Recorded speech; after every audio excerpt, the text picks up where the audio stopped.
1 Samuel chapter 31. Now the Philistines fought against Israel, and the men of Israel fled from before the Philistines, and fell slain on Mount Gilboa. Then the Philistines followed hard after Saul and his sons, and the Philistines killed Jonathan, Abinadab, and Malchishua, Saul's sons. The battle became fierce against Saul. The archers hit him, and he was severely wounded by the archers. Then Saul said to his armor-bearer, "Draw your sword and thrust me through with it, lest these uncircumcised men come and thrust me through and abuse me." But his armor-bearer would not, for he was greatly afraid. Therefore Saul took a sword and fell on it.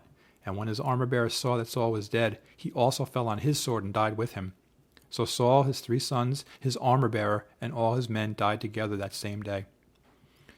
And when the men of Israel, who were on the other side of the valley, and those who were on the other side of the Jordan, saw that the men of Israel had fled, and that Saul and his sons were dead, they forsook the cities and fled, and the Philistines came and dwelt in them.